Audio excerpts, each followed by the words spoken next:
Hello,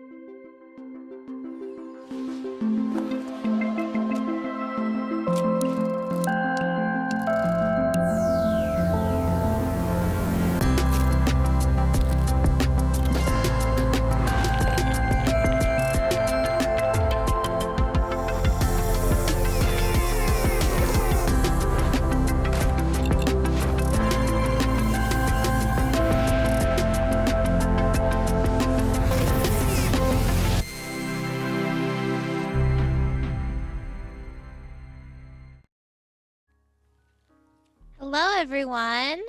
Welcome back to day 2 of our packaging design stream with Michael Moodie. My name is Ellie. Hi, Michael. How's it going? Good. How are you, Ellie? I'm good. Ready for day 2? I am. Yeah.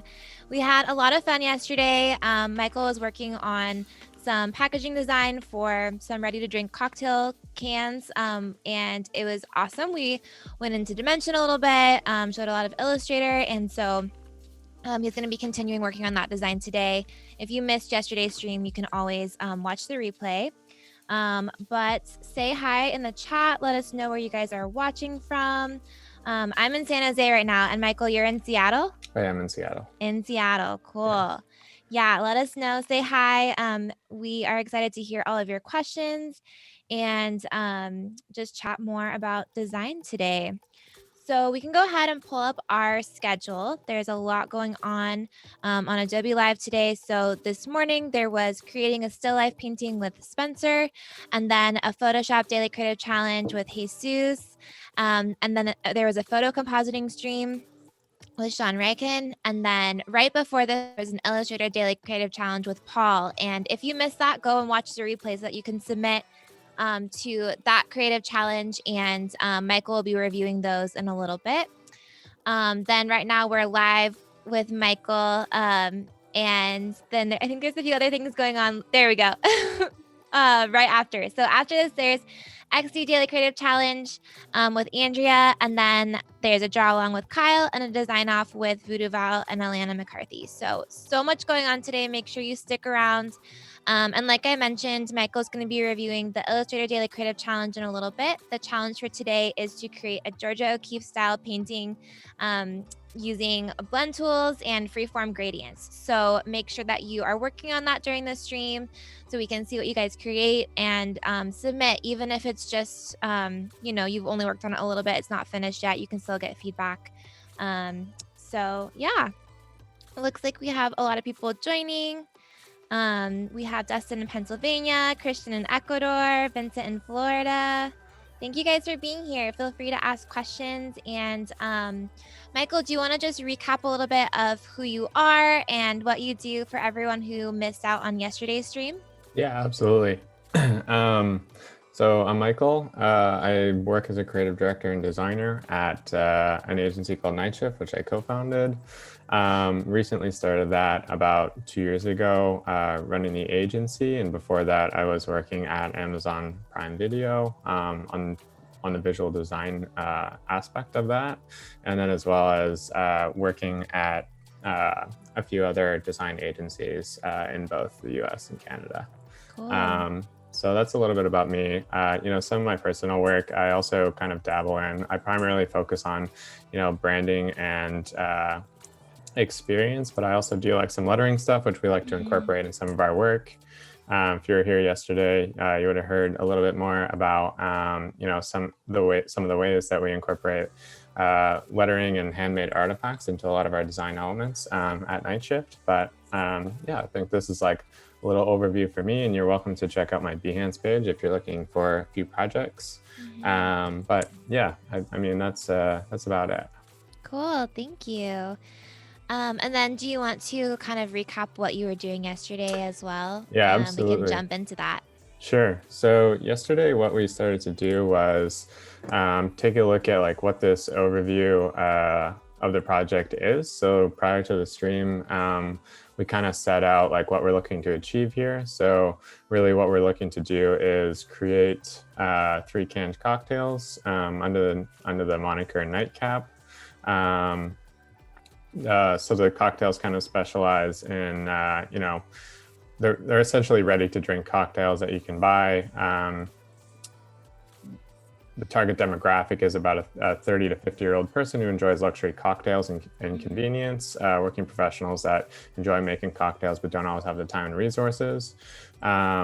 Yesterday, we kind of went over if I bring up that file, we kind of went over a little bit of the landscape of kind of what the customer expectation is for the RTD space and the canned cocktail. As well as you can see here, we've kind of set out some very simple branding, so a type ramp, kind of we're designing at 4X. So here's like our 4X type ramp, some inspiration colors for some cocktails, and then again, some assets that we can use in the designs. And as well, if you're interested, we also kind of went over what the expected budget would look like and some of the milestones for delivering this product to the client, and what those 6 touch points look like from my perspective through my experience. And then as well as we'll be focusing on milestone 2 here, which is the packaging designs. And we're kind of creating, essentially one package design. And, generally I would propose, more than one package design, but, for the sake of the stream, we're going to focus on like that one package design, which we kind of started laying out yesterday, and what that would feel like when we render it out, put it into a presentation, and how that could be presented to a client. Cool, thank you. Yeah, like we mentioned, if you guys missed yesterday, you can go back and watch that replay. And I recommend doing that. There was a lot of great information, a lot of really good questions. So if you missed it, make sure to rewatch it. Yeah, so yesterday we kind of laid this out. So I took 20 minutes after the stream yesterday to kind of tighten it up. I know we had a lot of questions, and just, to kind of streamline the process a little, I've, tightened this up just a smidge. I increased some of the sizes from yesterday because we were noticing that some of it was a little small. And then I've also kind of laid out this UPC code area very slightly.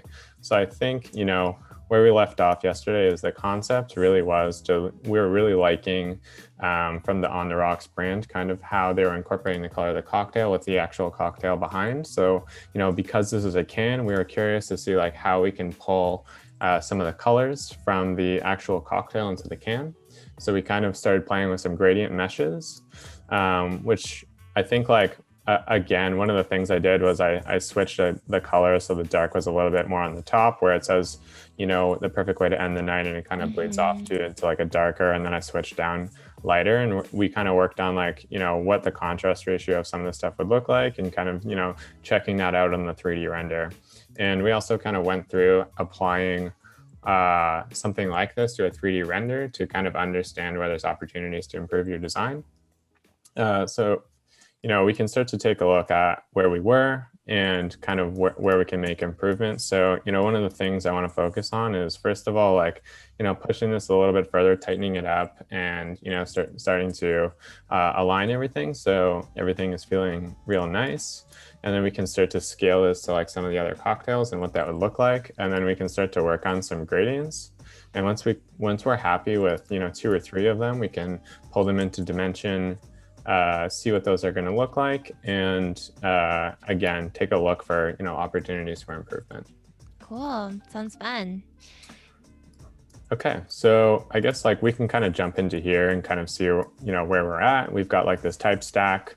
One of the small improvements was making this a little bit bigger so it stood out a little bit more on the can. And then I think the next step here is to kind of pixel push this a little bit so that we're feeling good about where the positioning is. As you can see, some of the spaces might not be perfect, and some of the alignment might not be perfect. So we can just take this opportunity to kind of get into this and start pulling out some lines. So essentially I want this to be left aligned, so I think I'm just going to line it right on here.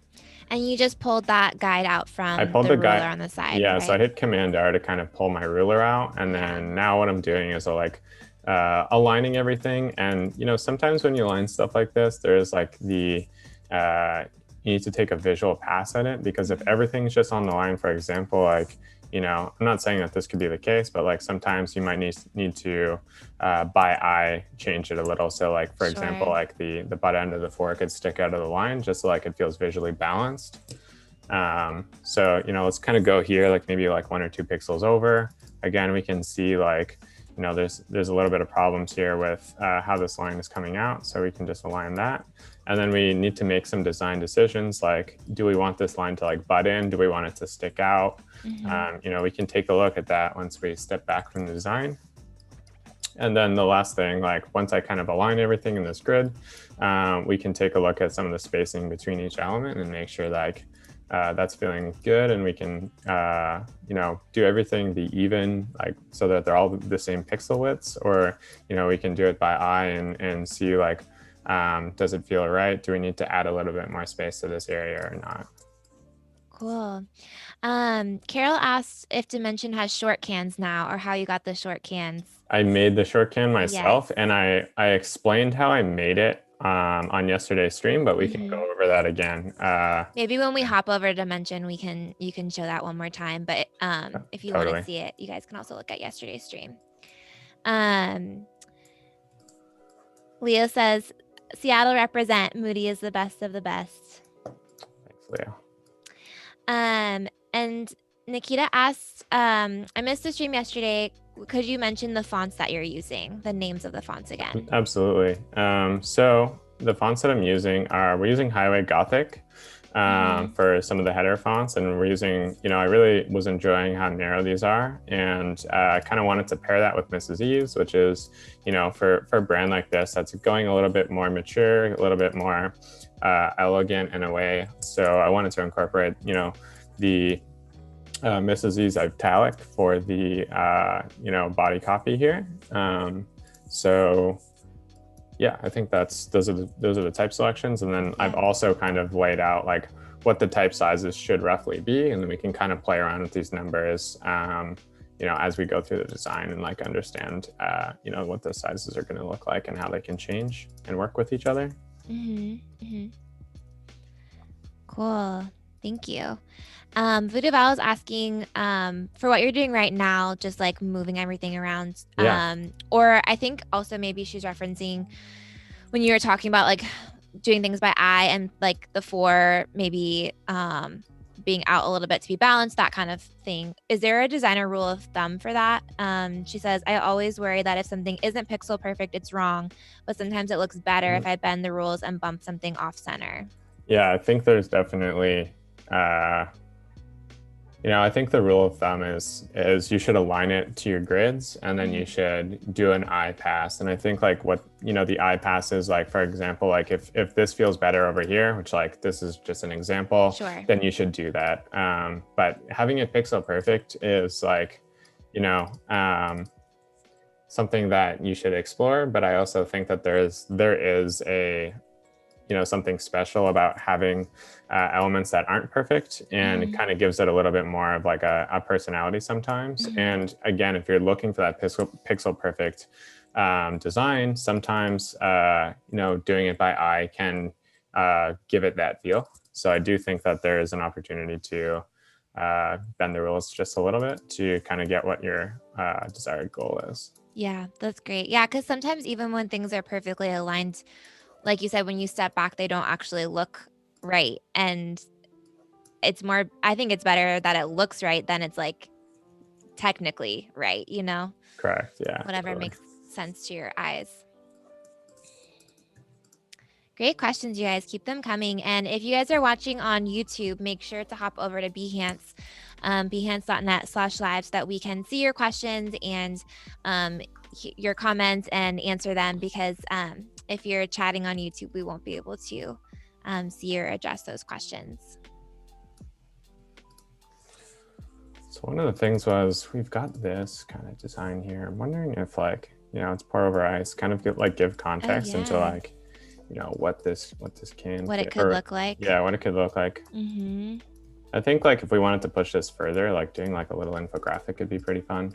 Oh yeah, for sure. Yeah, especially since I kind of feel like canned cocktails they're not new, but they're becoming more popular and more, I guess there's just more, they are kind of new in a way. So then that could give the consumer an idea of what they could do with it, how they could enjoy it when they may not be familiar. Totally.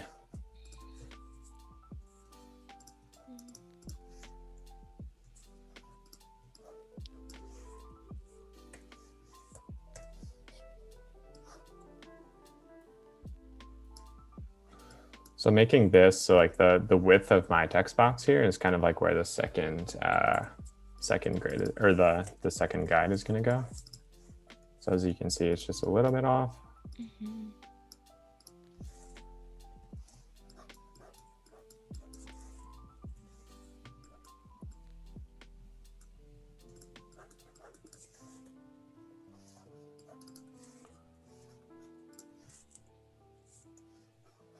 Let's pull that in a little bit.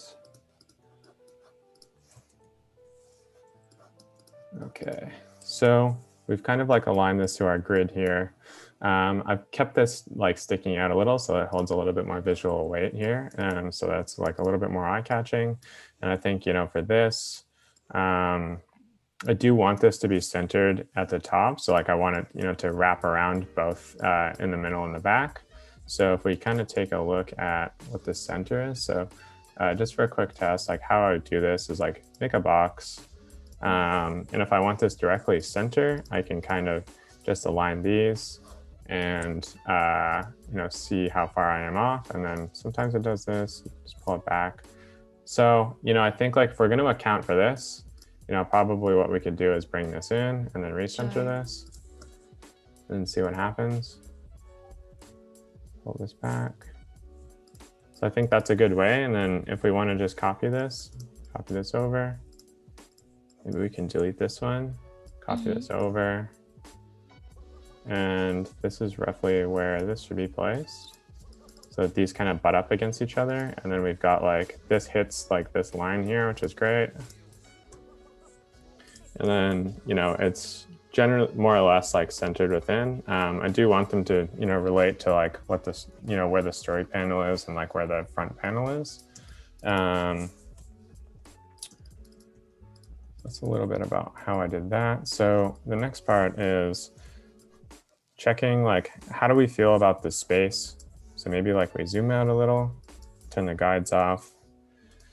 You know, I think that there can be some minor adjustments here. Like, I don't feel like this space is like a feeling as good as this space. I don't think like this space is the same as this space. And then, you know, what the space is between this old-fashioned bar and the old-fashioned front side and the side of the can to the UPC area.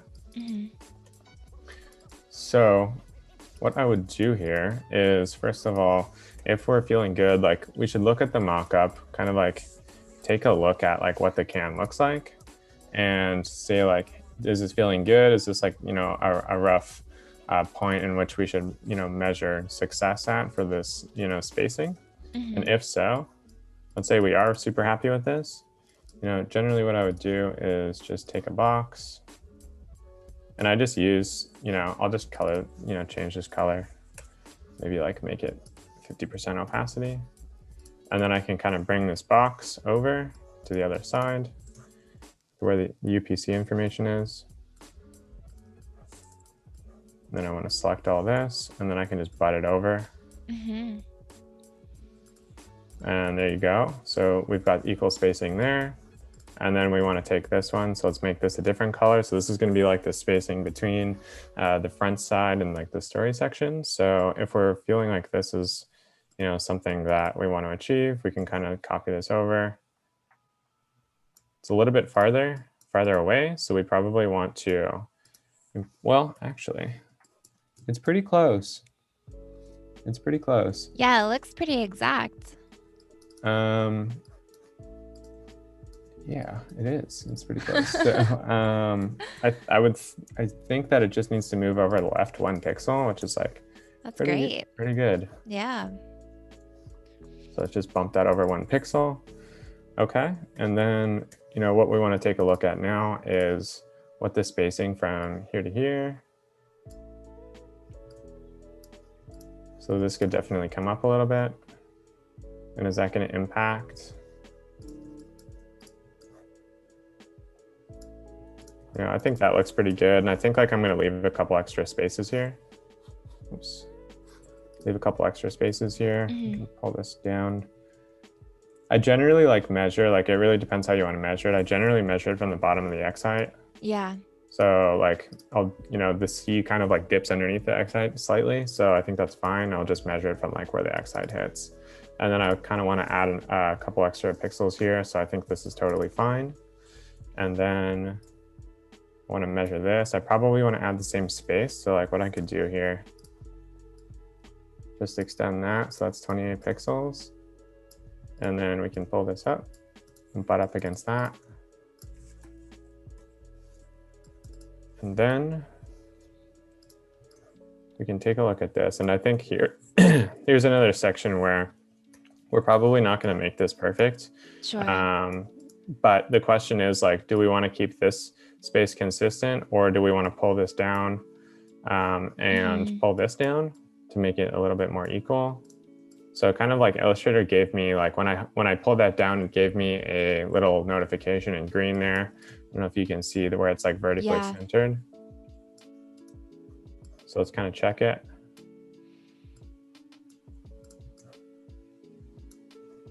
So I think like this is actually coming up slightly.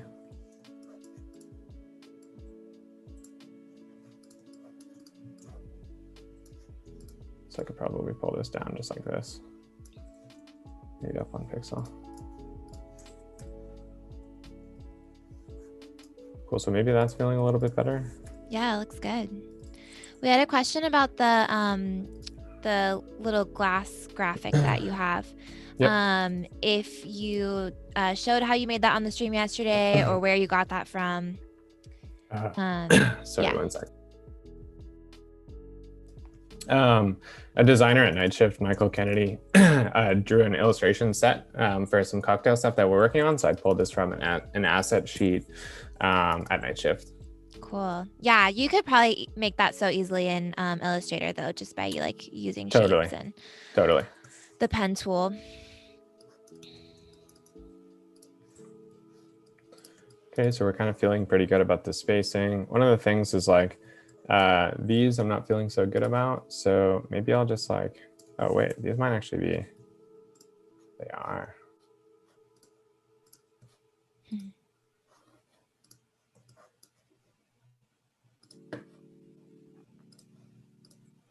Okay, so we'll just flip those to align.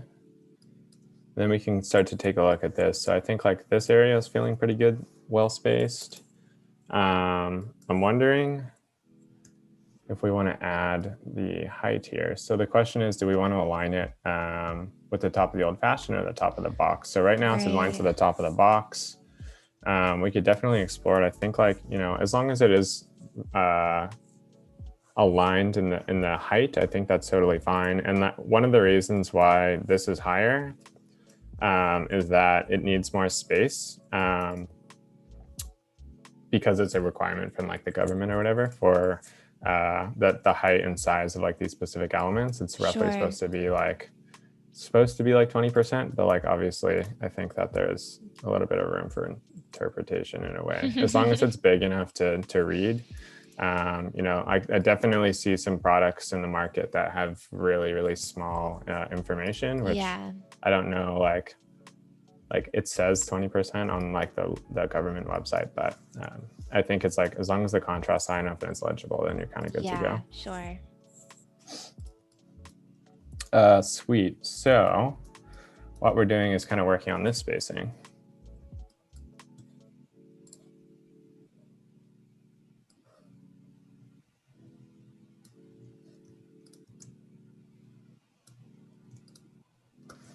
Okay. So let's just kind of gauge how this is feeling. I think this is going to be shorter because it's hitting up there. So I just want to, maintain that we're using the same height on this. So I think like we're probably going to vertically center this, pull it down, kind of like eyeball that. We can potentially add some space between Made With and Kentucky. So I pull this up 1, 2, can probably pull this down 1, and move it up. And we've got this. I think like what needs to happen here is, again, we're going to pull this down slightly, just like that. Cool. Shahid was asking what label size you use for a 100 milliliter can, and you just, for this label, you pulled a template off of a print site, Yeah, right? I pulled a template off. I think it was like Yeah, 6 inches or something. It's sure. pretty small. Yeah, so you can go to like manufacturing print sites and like get templates from them for different sizes, right? Yes. Yeah.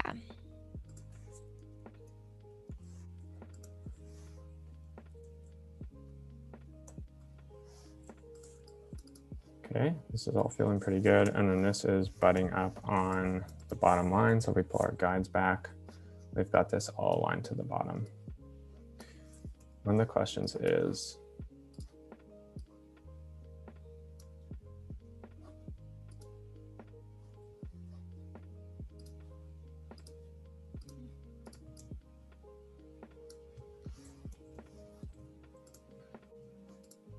so again, just using these boxes to kind of center these. Okay, so we can turn these guides off. Everything's kind of in place. We've got like our top area in place. We've got this side area that should be large enough for print.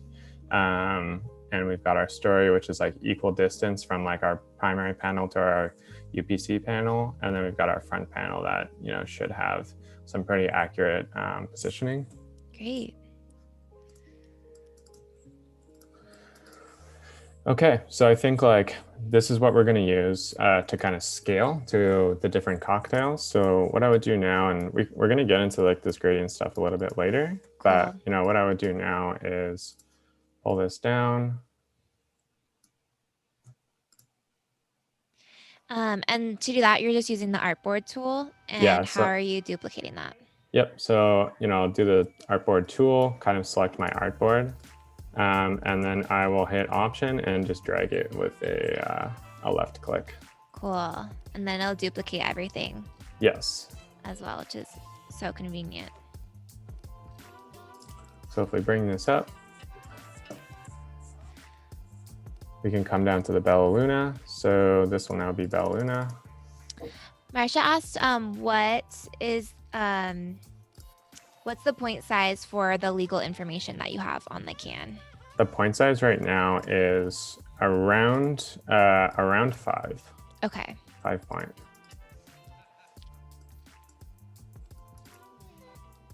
And I've got 7 point here, and I've got 5 point for the legal information. Perfect. Vincent says, watching the whole process of branding like this is honestly super interesting. Still blows my mind how much goes into this design-wise.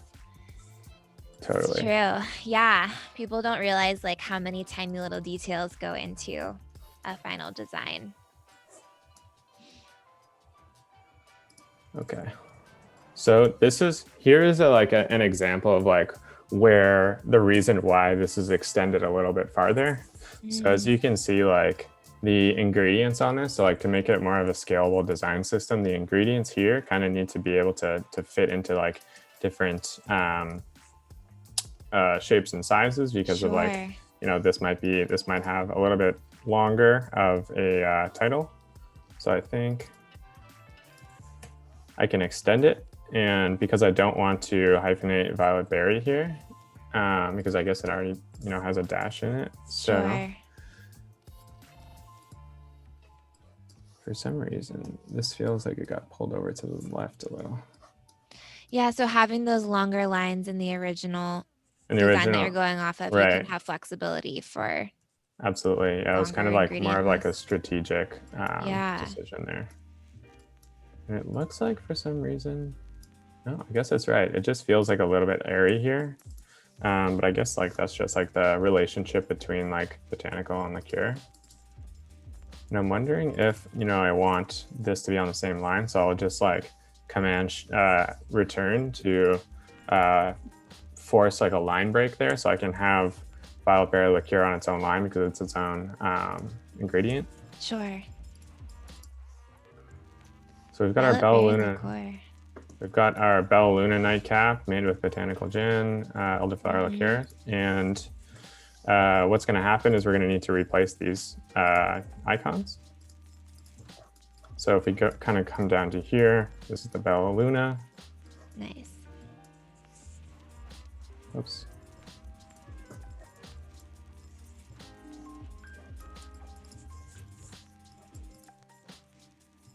Got this, scale it down, roughly the same size. I think like, for this design to kind of keep the same line weight, first of all, I'm gonna just like add a small stroke to it. So I can have it, make sure it's bottom, aligned to the bottom there. I think that's totally fine. I think we want to increase the height a little. So I'm going to, just keep this on the artboard for now. So I have a visual reference, place this here. I think that's feeling pretty good. So I'll delete this and then like we can kind of take a look at like how the Bella Luna looks versus like the old fashioned. So maybe it goes a little bit to the left. Just leave some space there. They're looking pretty good as a set. So now I'm going to replace this one down here. Again, using this as a sample size, I can pull this design down a little bit. And that's feeling pretty good. So again, I'll just move this to the left. I want to make sure that I'm using my guides now. And for some reason, something is going on here. That these are a little bit off, but. And we'll slot this in.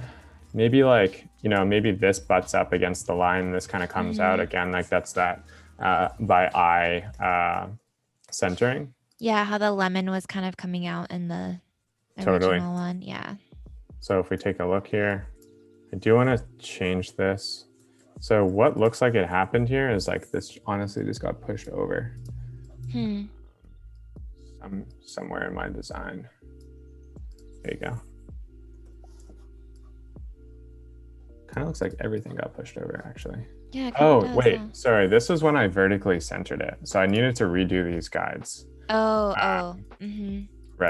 Totally forgot about that because I recentered it. Yeah. So we'll leave this sticking out right now. Okay. In the essence of time, we know that it's aligned. We can update the guides at the end when we kind of, sure. we want to work through a print file. Okay. So this would be the Bella Luna. We're keeping all the same metadata. Yeah, what was that? Oh, we just have a question about mockups. Do you typically use like real mockups, like I guess maybe Photoshop mockups is what they're referring to in your workflow, or do you just use Dimension? Depends on the product and depends on the client. So some clients will provide you with some mockups, or they'll provide you with like PNGs of their product, which you can mock it up yourself. Or, if it's something that I don't personally create 3D models, but if I can pull it from like Adobe stock, or I can pull like a model from like the base, the base dimension, then, that's what I would do is kind of like preference towards dimension. But if I need to, if I have like a little bit more of a complex file, I will use a Photoshop a mockup. Cool. Oh yeah. Ryan says the Bella Luna on the left of the label needs to change. It still says old fashioned. Good catch. Good call.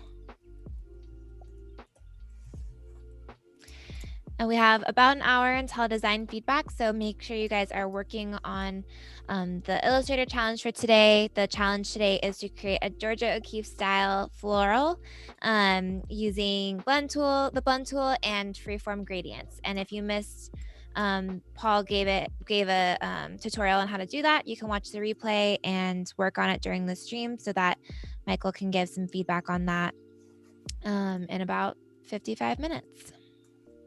And all the information is in the challenge tab above the chat too. So if you need the starter file or information, you can find all of that there.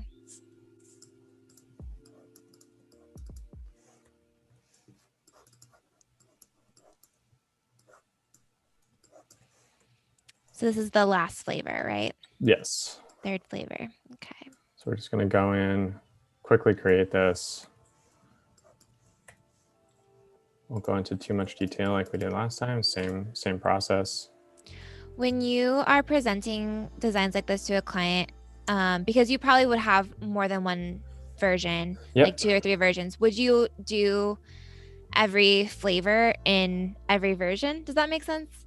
Probably, yeah. Yeah. Just so they could see what the variety would look like. Yeah. The I variations. think, yeah, again, it's like super important to like tell the story and kind of understand how it scales. Yeah. And I think if you shared one design with like the 3 flavors, the client would probably preference the one that was a little bit more robust. Sure. Yeah.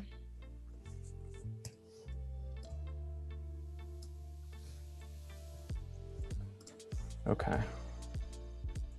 So we've kind of got our flavors here.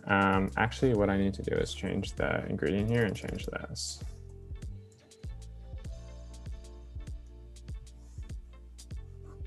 Okay. Pull this in.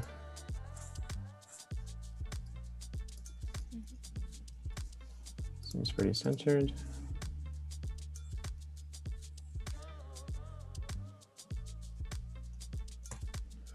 Okay, and then the last thing is changing this copy. So I'm going to pull up this document. I'm going to go down to the Mezcal Paloma, Mezcal Grapefruit Soda. Here we go. Let's put this in. So here's like an example of kind of like where I would make an improvement here is like maybe, I do like all the ingredients to kind of be on the same line. So I might just like force page break this one because the ingredients aren't as robust in this one. Sure. Maybe like force line break that one, but then it does leave like quite a bit of space, but I think it might be fine in the design. So we'll take a look and identify if there can be improvements here or not. But right now, this is kind of how the design system's laid out. And it should follow like all of them should follow the same system. Okay. Carol says this is tempting me to start happy hour a little early. I know, it's brutal. I know, all these drinks sound really good. Sweet. Okay, well, we're kind of ready to kind of get into some coloration here, and then we can kind of jump into a dimension. So we created this on stream yesterday. I adjusted it very slightly so that the dark was a little bit up here. And we can, you can see where I pulled the palettes. I've already laid out some palettes so that we don't need to take time rolling through Cooler. I went to Cooler and I pulled these palettes. So I literally typed in, for this one, I typed in lavender and it was like the first one. And I was like, let's just go with it. Yeah. And then this one, I, typed in some fruity stuff and I pulled like a more fruity palette for the Paloma because it does have blood orange in there, grapefruit soda, mezcal. So like there's definitely like some of those flavors and this is kind of like a blue agave flavor for like some of the tequila stuff. And then some maybe like some purples and oranges for like the grapefruit and then some reds for like the blood orange and then some accent colors that we might use or might not. We'll kind of see where it goes. So now that we've got these files and like here are like our 3 designs, what I'm gonna do is probably delete this one and just pull this. So like I'll pull this file over. Because all of the content is going to be the same, I'm probably just going to, because I need to like knock these out, I'm probably going to just like expand this and just have it like as, a simple, something that I can scale super easy and just play with the colors and just have it on like one, one kind of group. So one of the things I need to do now is knock these out. So just using the Pathfinder tool here, which I always keep on the right side so that I have it really handy. I realize like my UI is a little bit crazy right now, but it kind of happens when you're working on a bunch of projects and you need a bunch of different tools. Yeah, and so knocking it out means that you'll see the gradient behind the text. It's basically like cutting a hole in the box with the text. Yes. So we're using the minus front. With both of them selected. Yeah. But you have to expand first, right? You wouldn't be able to do that just with type. Yeah, You'd have so to... I would expand and like I like to keep, so this is like my live version. If I need to make any edits, I can just make the edits here. And then I've got like my mock-up version over here, which is like the expanded version. Right, because you wouldn't be able to edit any of the text now with correct when it's expanded. Right, but like this is what I would do. Like we're kind of getting into that phase where like, I'm not really going to make any more edits here. Sure. But you still have that version, which is nice because then just in case anything happened, you'd be able to make changes. I'm just going to expand this very slightly.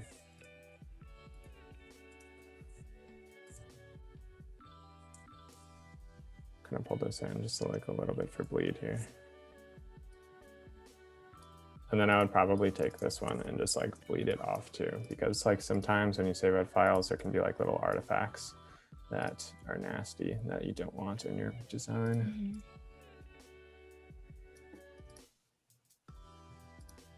So I'm just picking like the four corners so it doesn't adjust anything inside, and it's just going out to like the bleed line.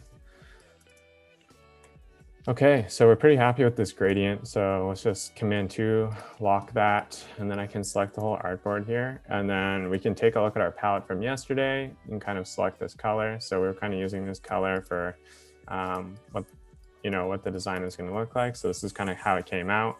I think one of the things is the barcode should always be white so that we can, it can have enough contrast. Sure. And then we might make the recycling and a little brand bar white. Okay, so we're feeling pretty good about this. I think the next step here is like, first of all, let's kind of get this onto a can, see how it's feeling. So if we kind of like log into Dimension here, this is where we kind of ended up yesterday. So we can save this file and I will save it and then we can pull up Dimension. Ian asks, what's the purpose of you expanding beyond the artboard? Just for bleed, like I just incorporate bleed in my files. And sometimes if you just butt up against the top of the artboard, you can get like these little artifacts that are just like, not part of the design, where like if it saves out and you don't have. So if you look at like the print file, like I guess what I'm talking about is if you zoom in here. Oh, sorry, I'm in like the second area, but up here, what could happen is you can have like a little white border, like something like that. So I just like expand past the artboard to just like ensure that when I save it out, everything's going to be, properly colored. And then I'm just going to save it in here. So I'll just do number 3. Okay, so now we've got this file. And we're going to pull up Dimension. Here's Dimension. So again, we're in the Dimension. The question about how I made the can, I think like so I totally just adjusted the size. So like unclick the constrained proportions, and then you can click the size at which it is. So right now this is like my dimensions for the can. So it's the same X and Z, and then the Y is different, which is the height. Sure. So I can pull this design in. We're going to pull it in here. I think we can just delete this can for right now because we're going to be using this as the primary can. We're going to click in. We're going to select the graphic. So we've got graphic. This is the graphic from yesterday. Here's our graphic from today. And then I'm going to click placement to fill. And then it'll fill it at like a 1-to-1 ratio. But because our design file is 1 to 1.7, we're going to unclick the repeat. And we're going to click 1.7 here, and it'll be the correct size. And then all we need to do is click and drag, and then we can place it in just like this.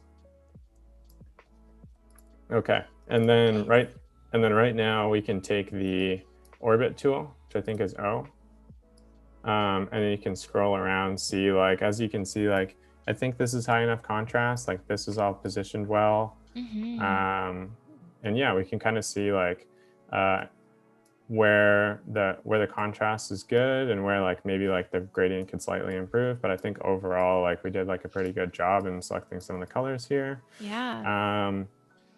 So I think like we can kind of say like, okay, I think this is a good first pass at this can, and we can kind of move to the second can. Oops. Question about when you're changing the size of the icons. Sergio says, when I adjust the size, I keep them as line instead of paths to kind of respect the stroke thickness, and then adjust the stroke weight after.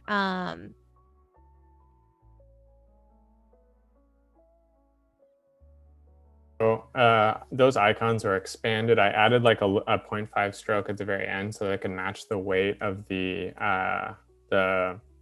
text.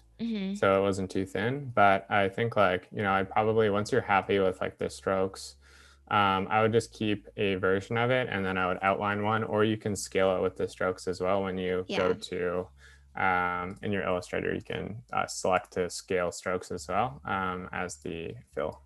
Cool. Thank you. Okay, so we're going to work on the Bella Luna now.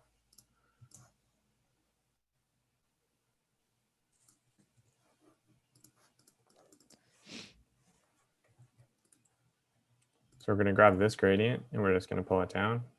Okay. We're going to position it in the back.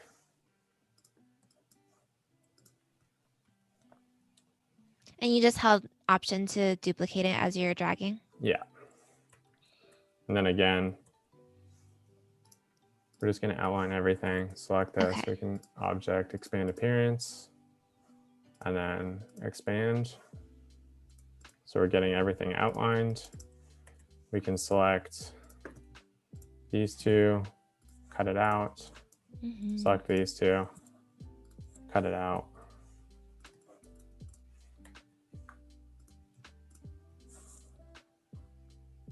And then for the gradient, so I think like let's just select one of the color palette or one of the colors from our palette. So I'm going to just pull our palette down. So probably, we're going to go with the lightest color here. So we can select the lightest color, which I just hit I there to color pick that. So okay, we've got our color here. So now what I'm going to work on is using this palette to kind of create the gradient. So we just pull our palette underneath. One of the things that I want to include over the three designs is kind of like having the same kind of style of like these circular gradients that kind of hit. So like I think recoloring this one and seeing like what adjustments can be made so it's a little bit more personalized. Before I jump into that, I'm just going to adjust this so that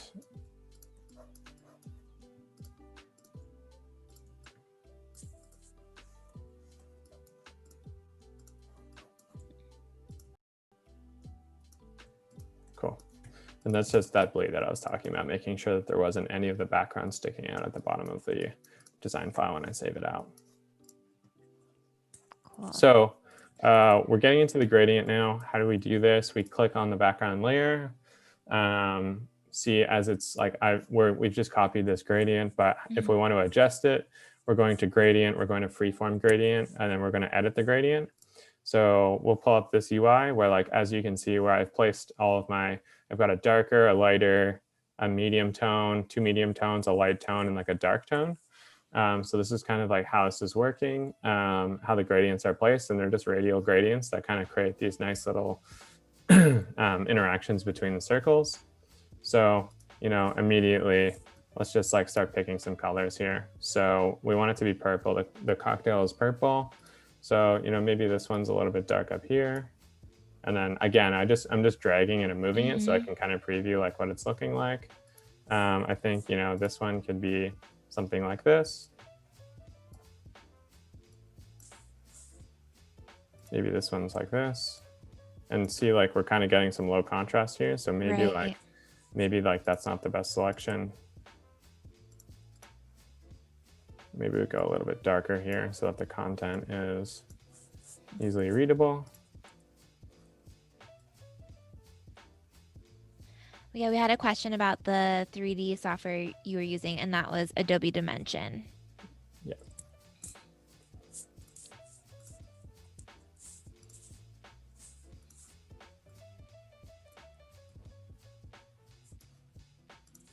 I like this purple. It's looking nice. Yeah, so this is just like, I kind of pulled, I actually strayed away a little bit from the lighter tones here because it wasn't coming through as well as I thought. So I think we've kind of got something pretty nice here. We can definitely take this for a run. Like, some considerations are like the contrast here. So I think we can take a look at that on the can, see what that's looking like, and then see if we need to improve it. I think just like my immediate reaction to this is like, this is probably a little bit too light. Yeah. Daniel asks if, sorry. No worries. Daniel asks if there's an accessibility plugin in Illustrator to check the contrast to see I don't know of one. Yeah, I don't use an accessibility Yeah. thing or plugin or anything. Like I'll Mm-hmm. generally just do a quick pass and kind of get, Yeah. like, lay out all the I. colors and lay them on top of each other and do like a little spec sheet in the either like when I'm presenting the colors and kind of showcase like on top of everything Yeah. and what that contrast is. And then obviously you can take a look at like all the information of the colors themselves and kind of measure that. Yeah. So maybe I will add like a last point here. Okay. Nate says that you're missing a space before simple syrup in the ingredients, but you've already expanded them, huh? So you can adjust it later. Sure. It's okay. Focus on the gradient now, and then you can Totally. make those adjustments.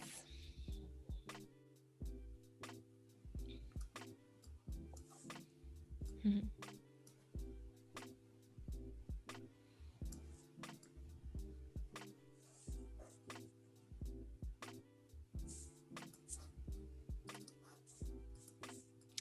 Andre asked, Michael, do you go straight to print from Illustrator or do you use InDesign? I love both. Do you have a preference and why? We generally go to print from Illustrator. So we'll create our print files and save it our PDFs from Illustrator. But I think like depending on the printer that you're working with, how they have their process, they generally ask me for layered PDFs. So like we'll save that out in Illustrator. Yeah.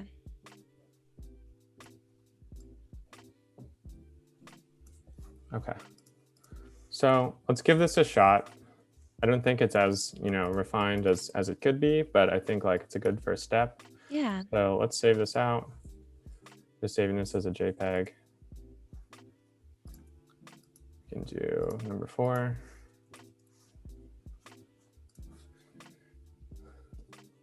And then we're going to open Dimension. We'll copy this can over. So what I'm going to do is select. It's like the V key. And then I can drag it. And then I'm just holding Option and dragging it out. So it just makes a second version here. Pull this file in. Just drag and drop right on top of it. Oh, so what I messed up here was I need to select the graphic and I need to choose fill. And then hit repeat 1.7. Nice. Okay. So this is kind of where we're at. We can do a little orbit here and see like how some of this is interacting. Like this is a little bit weird to me. I kind of do like how this fills, this like circle up here. Kind of fills this space. I think the contrast ratio should be fine. I like that it's a little darker. So, overall, like, I'm pretty happy with like the positioning on this. Everything feels how I imagined it. So I guess like what I could do here is like do like a really quick render. And I think that you can do like a pre-render by clicking this button right here. And it gives you kind of like a quick pre-render of like what the design would look like. I don't think it does it fully as if you were to like render the file, but because we're working a really small artboard here, we can totally save these out. And I'm wondering if we've got. And that's how is that how you would save it to present to a client? Daniel is asking, how would you present the dimension file when you're done with your layouts, which maybe you'll show when we get finished totally. with the last one. Totally. Okay. So maybe let's just do the last one really quick. Okay. And then we can get into that. We can have these 3 designs. Cool.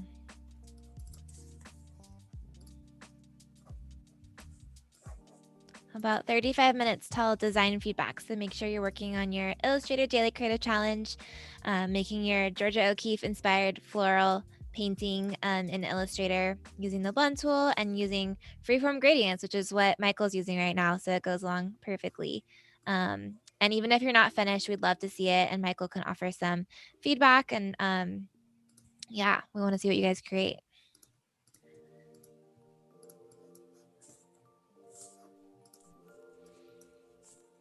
And also just a reminder, if you're watching on YouTube, to head over to Behance so that we can see your comments and answer your questions. If you're chatting on YouTube, we won't be able to engage with you in the same way. So come over to Behance.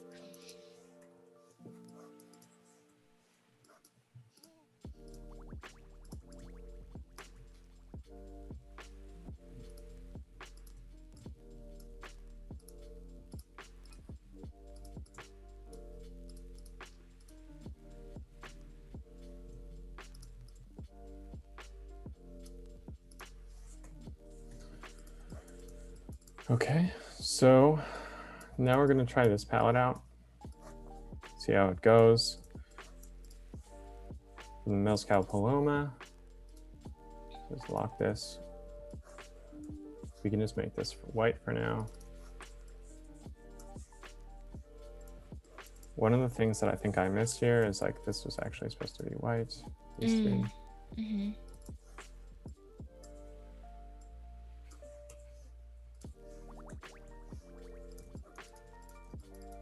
Okay, so we're going to select our gradient once again.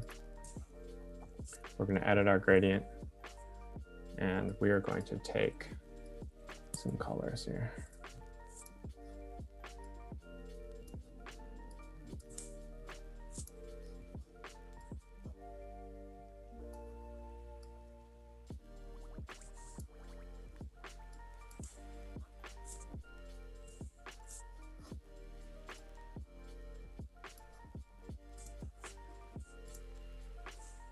So I think like maybe we do want to lean a little bit into like the you know, colors of the Paloma, but also like the blood orange. I just had this like blue as like a kind of like a spot color for like the Mezcal. I'm playing around with this. This one's getting really fun. This one's definitely getting so interesting. Bright. Yeah, I love it. Okay, let's pull that down. Maybe pull this over. We can adjust this. Like maybe it wants to be more red and just like a very like hint of this. I also think maybe we could add in another point. Oops, that one might have been an error. Okay, so we want to select this one, maybe this color. So it's like kind of blending back blood to red. Blood orangey. Yeah. Maybe this could get a little bit brighter up here to represent some of the grapefruit in it. Okay. Okay, so we've got like this little color splash in here, as well as like, you know, kind of gradating it out too.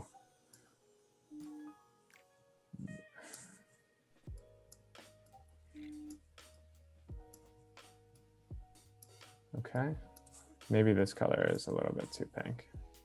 Maybe it's something like this. Yeah, that's looking good. We can give it a shot, see how we're feeling about it.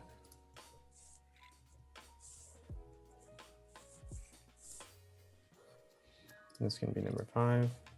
And like, this is like the most fruity drink. So, you know, having like a lot of like saturated colors can be fun and kind of like bring the series to life, since, you know, the other two are a little bit more muted. Yeah, it makes sense with the flavors. You would expect it to be brighter and like more colorful just because of the fruitiness, the tropical, or not even tropical, but just like more vibrant flavors. Totally. Voodoo Val says, I love these colors. Sweet.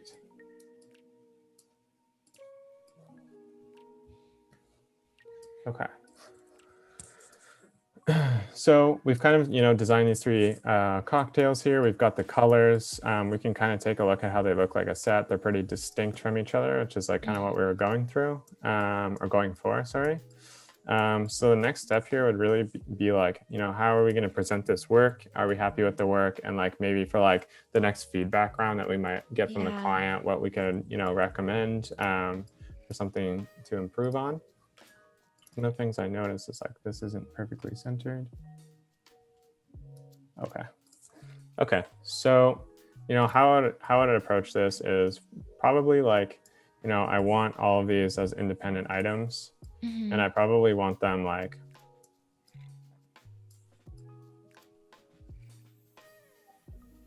you know, straight on. And I think how I can do that is I need to center this, and, you know, maybe having like these lines kind of like guide me with like the positioning. And then maybe I want to just pull this one a little bit forward, pull this one a little bit back.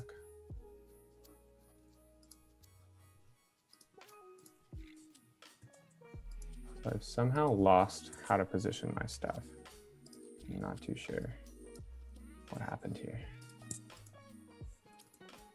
Okay, wait, there it was. There you go.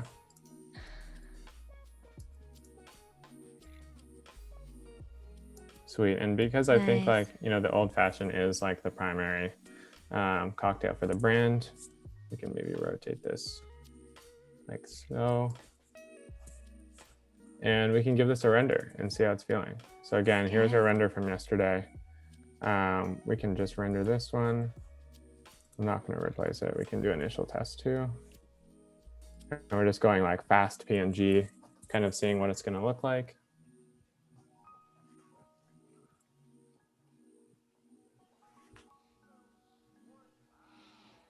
So I'll just give this a second to render, and then we can kind of take a quick look at it.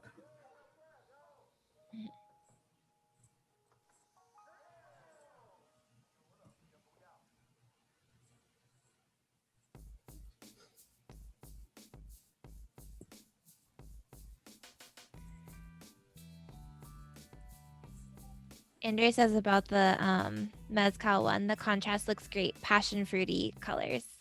Sweet. Yes.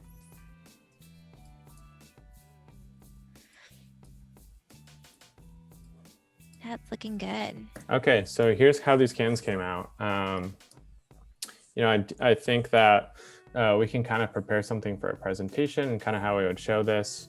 You know, align it with like what that like Illustrator file looks like and what it translates into. So like when people are giving feedback on a flat file, that they're more informed on like what the application looks like. So, you know, how we want to do this is I would probably make like a little splash page for something like this. So again, I'm not going to like increase the size of this. I can do it like a little, like slightly, just so, like we have a little bit more.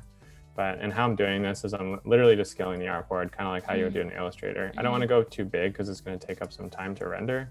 And I'm just going to render them out at like a smaller res. But like if our presentation is going to be 1920 by 1080, which is generally like the presentation size, this is kind of how I would do it. So the first asset that we're going to want is all three of them, you know, facing each other, or like just like this.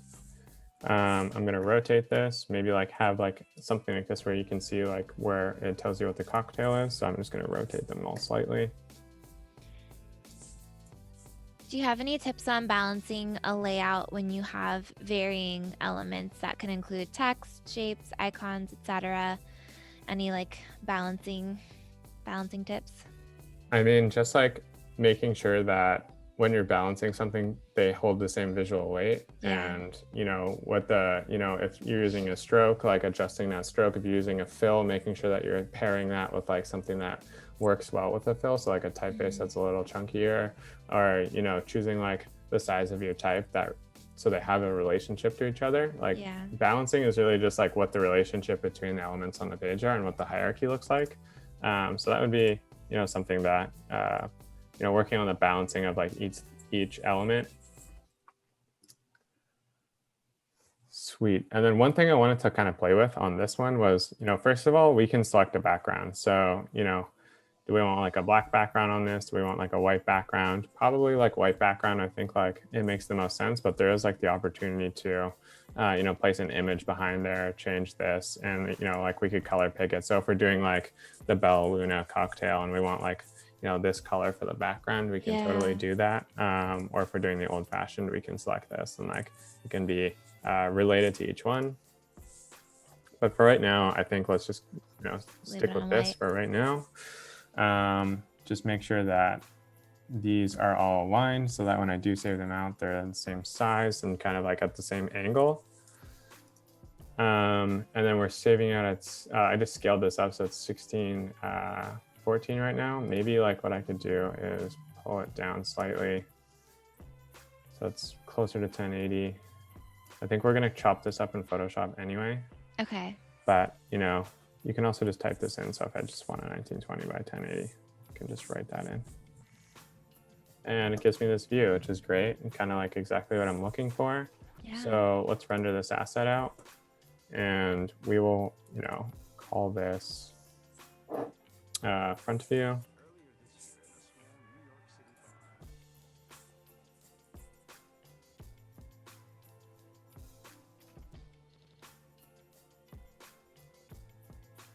Let's see how long this takes to render.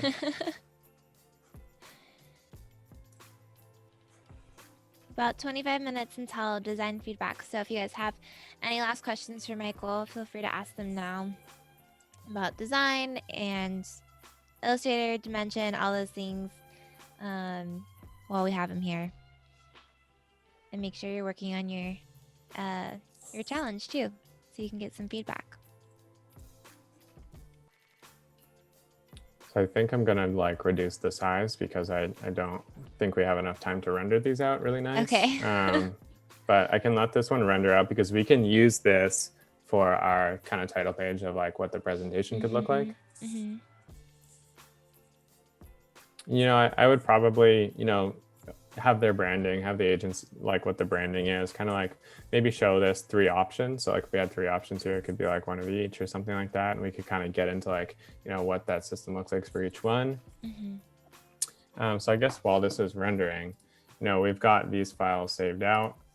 How are we going to apply this? We're probably going to, you know, we can do some stuff in Photoshop where I've got this like blank Photoshop file where we're going to stick that stuff in. You know, generally you can do this in Photoshop or InDesign. I think, you know, for me and the sake of this, it's probably just quicker to do it on Photoshop just for right now. But, Okay. you know, I would do this definitely in InDesign.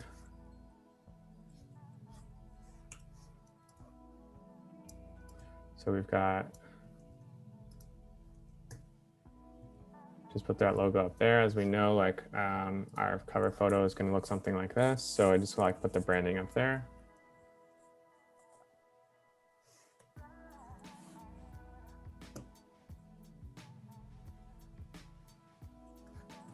It's like 84%. Should be. Michael asks what your favorite cocktail is.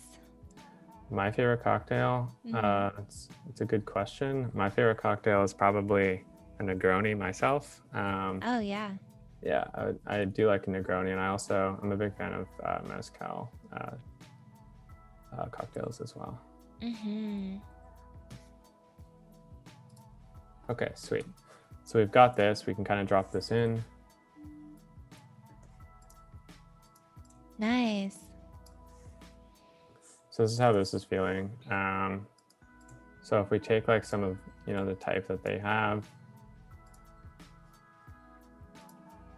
what I'm getting into right now is kind of like, you know, how I'd probably present this to a client. And again, I would probably lay this out in InDesign, but right now I think we're just gonna like lay it out in Photoshop, drop it into InDesign, make a little file, and then we can review like what the deliverables look like. Okay.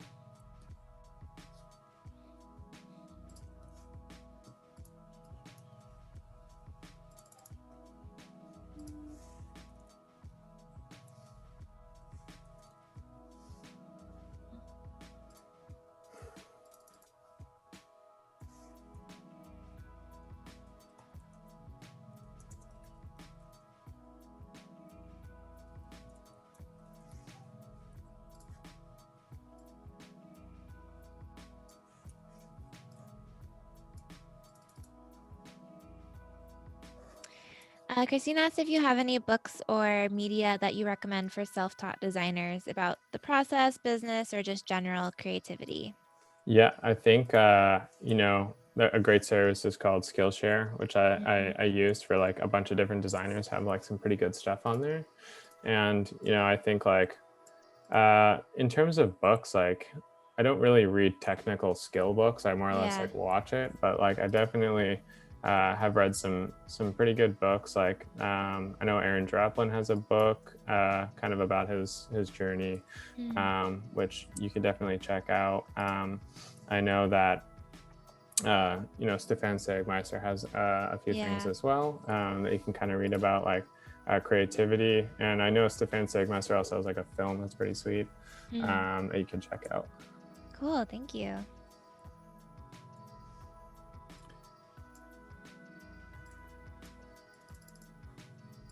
Everyone's loving this render. Nice. Yeah, looks really good. And go here.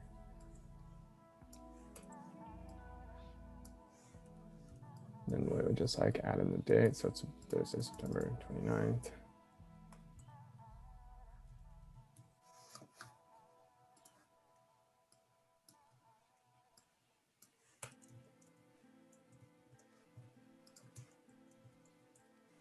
Sweet. So, something like this. Cool. We can save this out. And we can start to create a document.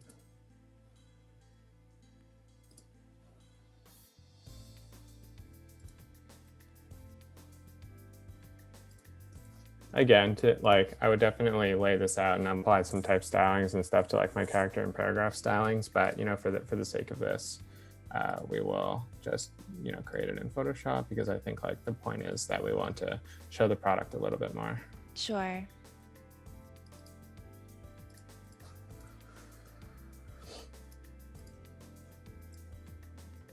Should just fit perfectly. Switch that on. It's good. Just add a page here with our second page. These are actually facing pages, which is not great, but we can fix that.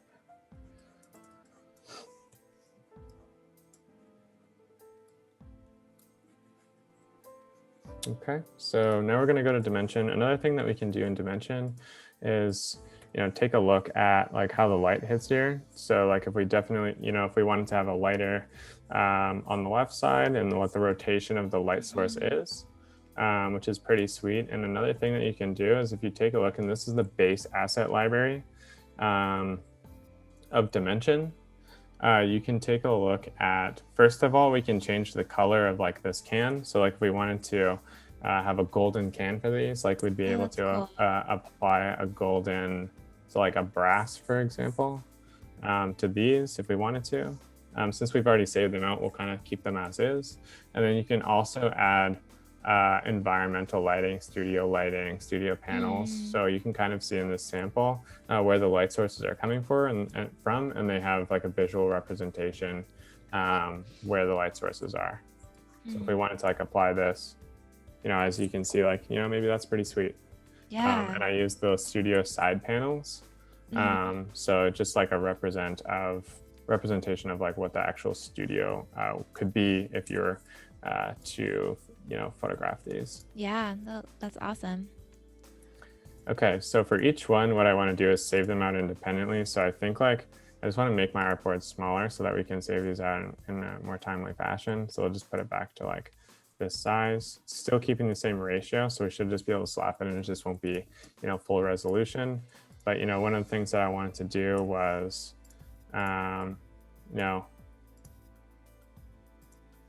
take one of them, duplicate it. So I'm just going to push these back. Take one, I want to duplicate it, and probably duplicate it 3 times so we can get more of like an overview of it. Spin it. So if we want to look at this perspective, we can maybe like, something like this. Yeah, let them see all sides. Yeah. Do you have tips on growing your social media as a designer? Yeah, you like interact with other people, be nice and humble, and as well just be consistent. Yeah. Those are like the three major tips. Yeah, for sure. People can tell if you're authentically nice and versus just like trying to grow it for the sake of growing it. Right. Yeah. Yeah, and interacting, engaging is so important these days. I feel like you can't grow at all if you're not engaging. Andrew says you're just showing off now with the light sources. Oh, am I? I love it. It's great. So let's see how this comes out. This should render pretty quickly. I wonder if these light sources are kind of crazy and making it super bright, but so we're going to save out all 3 can designs in this way, Okay. so that we can take a take a look at when we go through, kind of like showing like what the mezcal would look like, what the bourbon one would look like, and what the gin one would look like. Cool.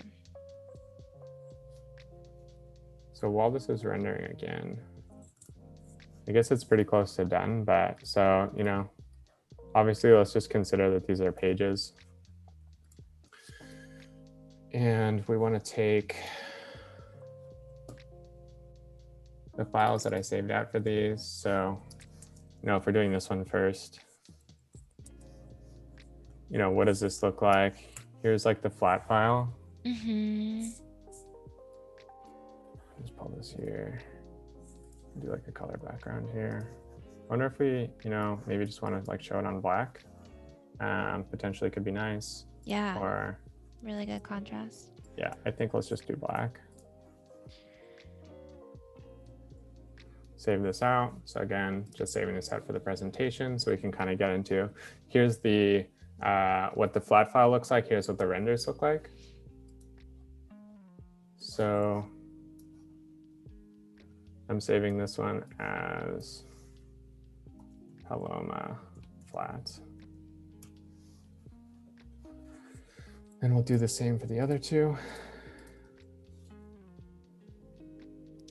Voodooval asked, should you repost designs on social media? Like if you have a lull in content because you don't have time, or you're maybe working under NDA, is it okay to like repost previous work that you've already posted? Totally. I mean, I think like reposting work is like a great way to like, first of all, showcase the work that you really enjoy doing. Yeah. And I don't see like a big issue with it. And I'm sure I post stuff, twice as well. So I don't see an issue with it. It's just like really hard to keep up with, like if you're posting every day, like you have like 10 projects on the go, and then you're trying to make a social media post. Like, I don't know, it seems like pretty unrealistic. Yeah, it's hard. And it is hard if like, you've come to a point where you've posted everything that you've made and you can't release client work yet or whatever. And so, yeah, it's going to be easier to just repost work than to like come up with something new in that moment. So, and I don't think most people notice. And probably by the time you've posted, again, you have new followers who haven't seen that work. Totally. So, yeah, most people aren't going to care.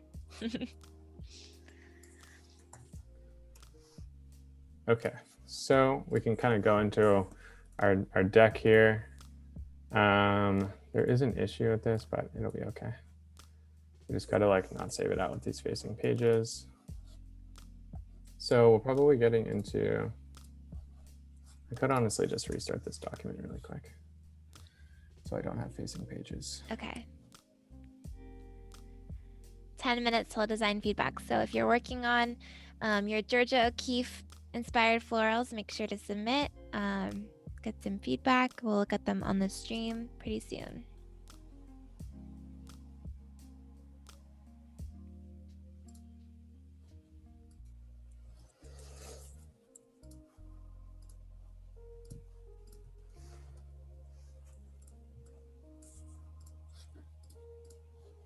Okay.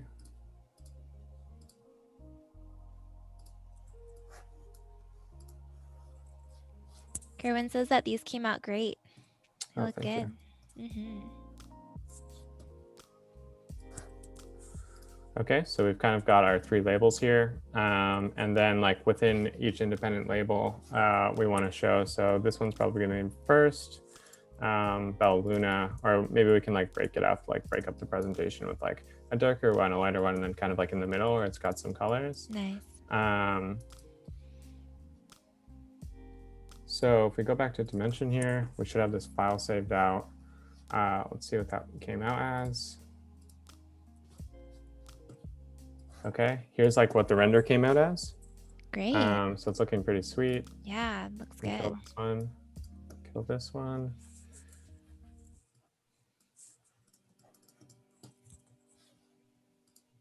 And then we can drop this one in here.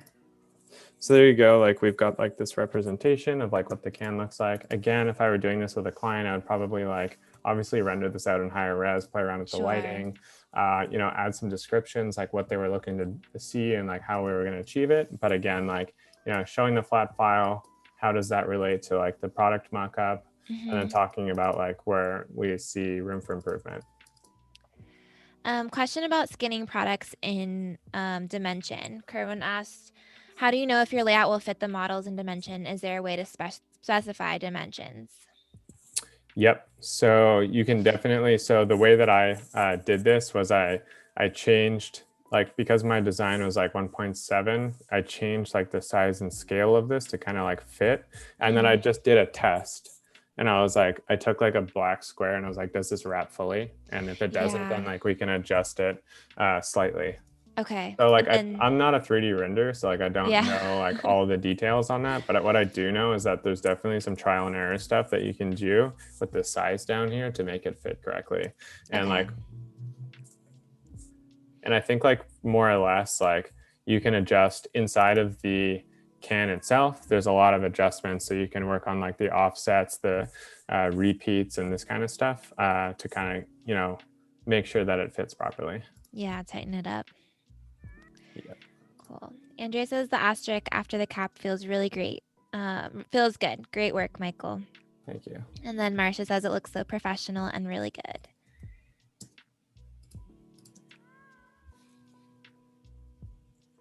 Okay, so we're gonna do this one now. So I'm just gonna like quickly, I suppose I've got these that are locked. I just want to, well, the reason why I'm doing this like this and just re-adding this on is so that I don't need to remove and like pull the other cans so that it's like the exact same. So if you scroll between them, it's the exact same. So I'm going to click fill here, repeat 1.7, and then scale this up. Now I'll just do the same thing here. There's probably like a more streamlined way to do this, but bear with me. It's okay.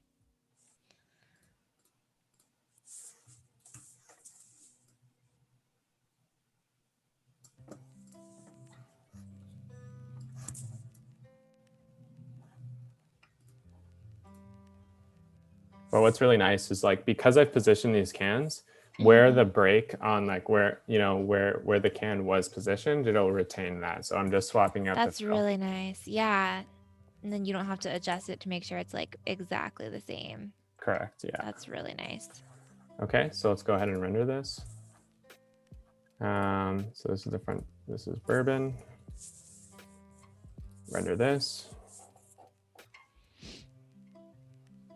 So what I like about this is the light source is kind of coming from the back, so it's pushing it forward. I wish like on our hero shot that we did this as well, but we kind of added this light source at like in the middle of the stages. So I would definitely go back and add that light source to like the hero shot here. Yeah, it looks really nice.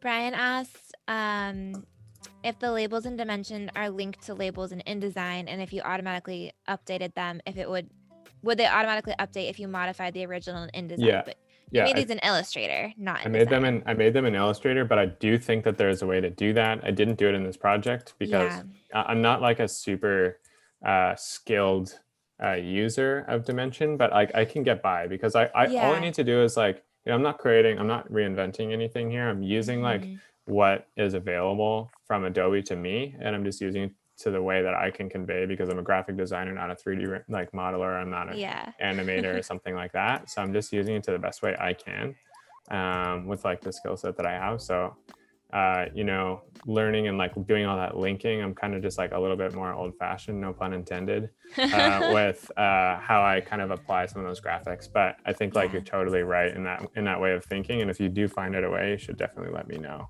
how to do that. Yeah, that would be super useful. I feel like Adobe oftentimes like designs all their projects or products to interact in that way too, where it's easy to adjust Totally. across multiple Yep. platforms, which is great. And then the last one is we're going to be sticking this one on. Cool.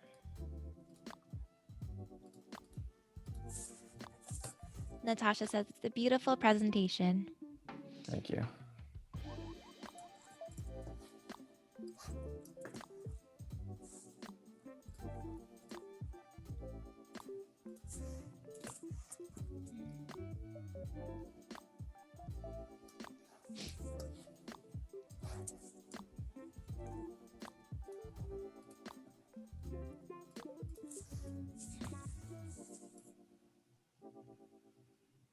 Marcia says, please do another session, Michael. This is the real world from the brief to the mood board, creative content design to final renders. Yeah, you showed a lot of your process.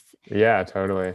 Yeah. Love to. It was great. Yeah, if you guys missed yesterday's stream, you can watch the replay and see the beginning stages of this and kind of more how we got to this point. So make sure to go back and watch.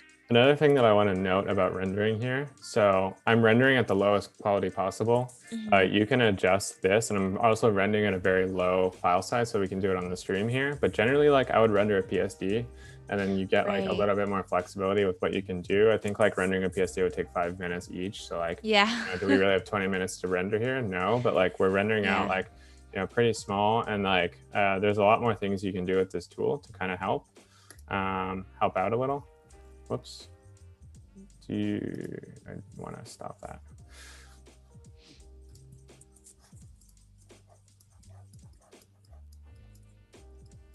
So yeah, I honestly feel like this hero shot is like the weakest part of the presentation, but I would definitely adjust that. Maybe we can do like a really quick thing.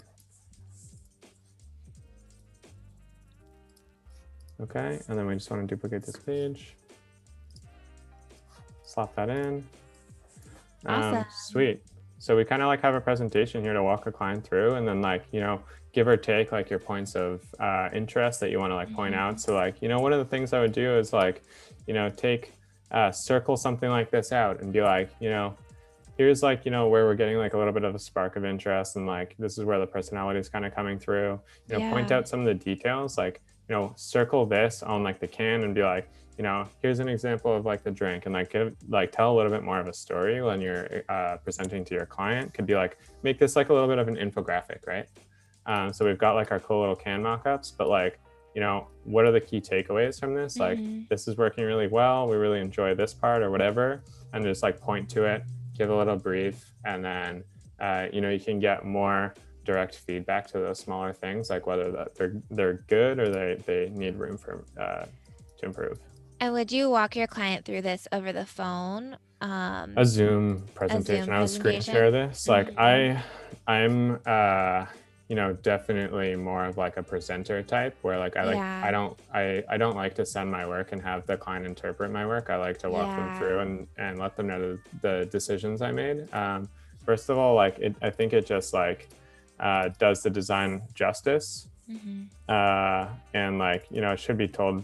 The story should be told by, whether that's through the presentation or through like you talking. I think like it should be told from the person who made it. So I like to take that storytelling approach to it. Yeah, that makes a lot of sense. And then you can answer their questions too, or if they have things that they want changed, you can address that right there. Totally. If needed. So what we're doing right now is like we're gonna like make like a little mock-up, and I think we're gonna do this for the hero shot instead. And I think like let's probably show like the front of things, but like maybe like they're a little bit different, and we can rotate them. We can do something like this, where like maybe this is like a little bit forward, but we can kind of like fill out like a little presentation, raise them. It automatically kind of creates these bottom shadows, which is really nice. Like I do want this to be like kind of like the focal point, because it is the old fashioned, which is like, what the primary drink is. So as you can see, like it just rotates on this axis. It's pretty sweet. Yeah, that's awesome. And maybe we do something like this. This could be like pulled back a little, But yeah, I mean, this could be like a pretty cool render. We can check it out and then apply it to like our hero shot. I could see that making someone really excited about the designs too, because then they're also starting to see like, oh, how could we see this in real life in photography or in marketing? Totally. And I Yeah. think like what you can do as well with this is like blur some of them, so you can kind of like, you know, if there's like a couple back there in the background, I think that you can. Field. Yeah. So how do we do that? It's a really great question, but I know that you can. I've done it before somehow. Okay. Maybe it's properties. And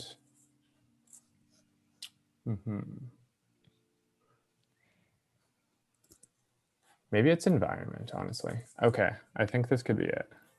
Environment, light, camera, focus.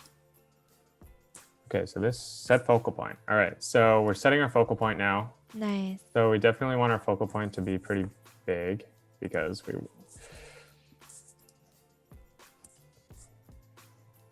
So the blur amount, we can just select. So like, I think it's like blurring like a ton here. Maybe it's like 0.1 or something. Maybe 0.2.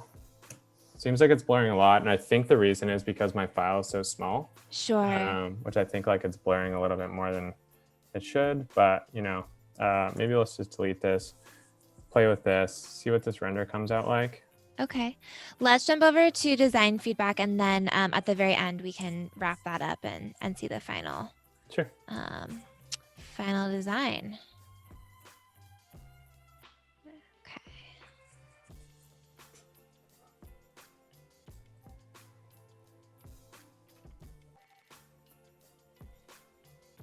Okay.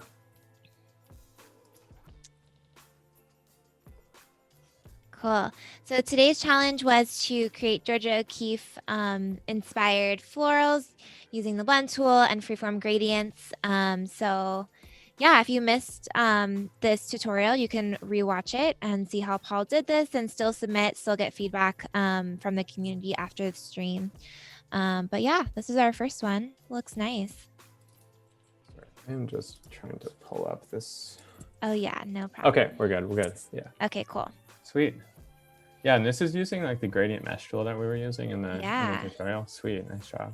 Yeah, it goes perfect with the stream today, which is fun. Yeah. No, I think that like the execution's like pretty great. Like one of the things is like identify if the light source, like right now the light source is kind of coming from behind. So maybe it's like a little bit darker in the back or a little bit lighter in the back and a little bit darker in the front. And just like kind of identifying where that light source is hitting can make the illustration a little bit more dynamic and realistic. Yeah. But yeah, overall, I think the gradients look great. Yeah, it looks really good. Especially like going in here. It looks nice. It's another one. Nice. Those are sweet. Yeah, I like the background, kind of like how it has like the 4 points. And I like that they're not symmetrical. So it gives a little bit more visual interest, which is sweet. Yeah. Great job. Cool. I think this was maybe from yesterday's challenge. Nice. Yeah. Yeah, I like I wonder what we could do to kind of add a little bit of shadowing between the waves. Like, you know, like if you just painted in like a little like crease, like along like some of the waves to pop them out a little bit more could be sweet. And like adding like maybe some like more brighter highlights on the waves to kind of pull them out just a little bit more, but yeah. Some text here. Nice. Yeah.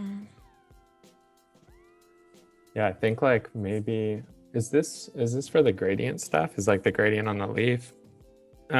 We could like increase the gradient a little bit in contrast so I can see it just a little bit more. And then maybe like determine like where that light source is hitting, whether it's at the top, like the top is a little bit brighter, it would be sweet.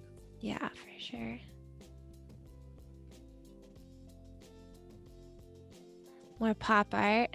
Nice. Yeah, we like the pop art. We love it. Yeah. Cool. Yeah, This one looks good. Yeah, I like the colors and like the ratios, like the contrast ratios between them. So good job. Cool. Oh, this is cool. I think this is from yesterday from the Dr. Seuss. Oh, nice. Or maybe it's even it could be a combination of like today because it has some gradient in there too. Which Yeah, is kind these of look fun. great. I like the shadow. I like the background. Yeah, I mean, I think this looks great. I love the fuzziness. It's so fun. Yeah.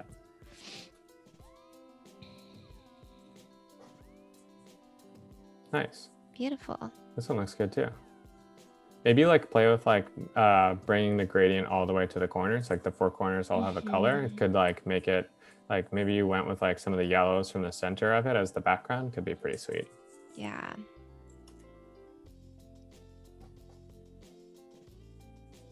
Nice. Wow, these look great. Yeah. Yeah, I mean, I don't really have any thoughts on this one. I think this one's pretty sweet. Maybe really like good. Yeah.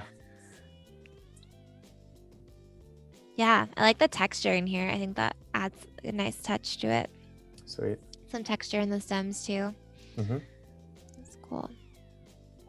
This one looks really good too. Mm-hmm. Nice job. Yeah, nice gradient. It's a geometric portrait. Nice. I mean, this is pretty sweet. Like, I like it's like a little poly, but like with the geometric in it. So it's kind of like including both of those styles, which I like. So it's pretty sweet. Yeah, it's really nice. I think this may have been from the first day of the challenge. Got it. Sweet. Cool. TEI maybe? Or TED? TED. Maybe Ted. It's a little hard to tell exactly what letters these are. So maybe they could be defined a little bit more. Yeah, I think like probably, maybe it's like it's almost got like an etch-a-sketch or like a line kind of feel to it, where like or like a puzzle feel to it. But I think the puzzle is a little bit too difficult to solve. So maybe like pulling the D in, like if it is TED, like maybe making TED a little bit more legible could be a good approach.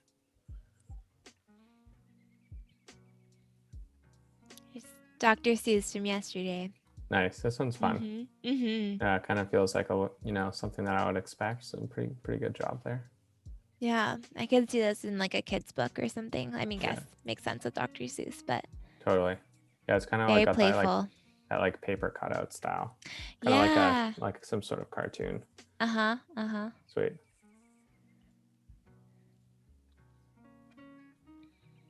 Nice. This one looks good. I wonder like if the gradient in the background, maybe it's just like my display screen on here, but like kind of feels like there's like a second box or a couple boxes behind it instead of like the mesh. So I think just playing around with the mesh a little bit in the background could be. Yeah, smooth it out a little bit.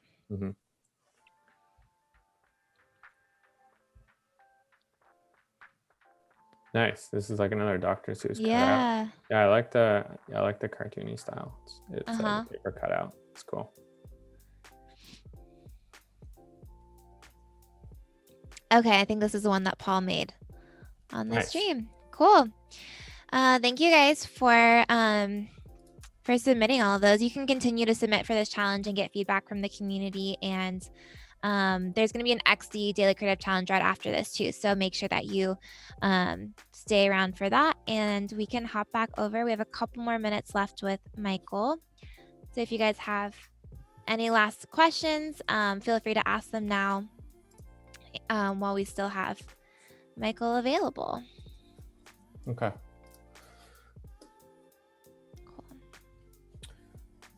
So what we're gonna do to like kind of polish this off, and then we can kind of take like a final look at the presentation. So this is kind of like our front page here. So we've now rendered this, and this was rendering while we're doing this critiques. Oh, that looks so fun. I love that. So we can probably just stick this in here. Yeah. Maybe hide this one. I guess like they could get a little bit bigger. I don't want to like blow them up too much because they are smaller files, but keep in mind this would realistically be much larger and much higher res. Yes. So kind of got like a little bit of a presentation here, and let's save it out, take a look. Oh, we have a question from Michael Pero about what cans you have on your desk right now. We can see them behind you. Oh, these are cans that we've designed at work. Nice. Yeah, it's for a brewery down in California that they do some pretty cool stuff. Cool. Yeah. Sounds like a fun project. Yeah, we like working with boutique brewing companies. Okay, so we're going to InDesign here. We're going to swap this one out because we don't like this as much. Cool. So here's kind of like how our presentation is feeling. So we've got like our packaging, like kind of like our hero shot of kind of like where we got to, a little bit of context of like how something could look. And then we can kind of get into what the flat files are looking like. And you can see each one as like coming along with like their flat file. So I'd probably just copy and paste this at the end with like all your information, like, you know, your email and that kind of stuff. Yeah. So just like have probably just use the same page that you did at the front that you would use at the back, but just kind of like change like however you want to finish your presentation. So I just go File, Export this as a PDF. So I want to save this here. And I'm going to save it as Nightcap initial pass and PDF interactive. If you were going to show them multiple variations, would you put those all into the same presentation, or would you have one presentation for each I would put them direction? all in the same presentation, but I would break the sections out. So like essentially, like if this were going to a client, this whole presentation would be one section. And then there would be 2 more sections with 2 more. And then we would do like an audit between them and like see like what we're liking between, you know, option 1, 2, or 3. Okay. And then I would have like sheets of like them all together. So like if we did something like this where like, you know, we had the whole set together, you know, what would that look like? And yeah. Cool.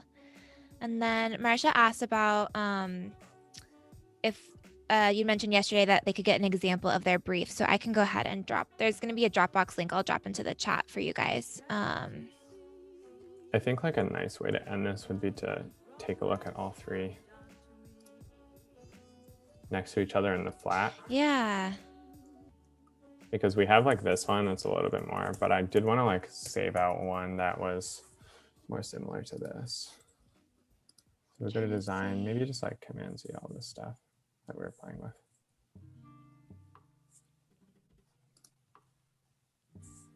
There are definitely more responsible ways to go about this.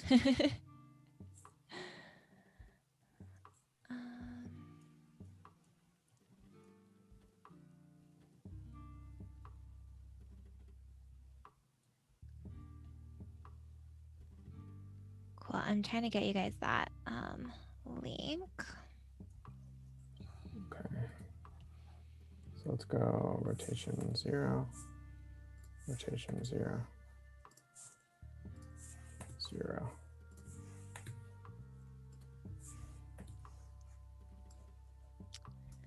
Okay.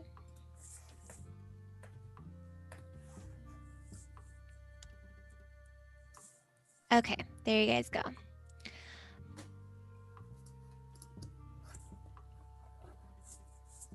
Probably want to pull these down, hold them down to the floor. It kind of tells me when they're on the floor. Center this a little bit. And then to zoom your camera, like if you want to change the camera, you can just zoom in with your mouse and it'll fix it right up for you. Cool.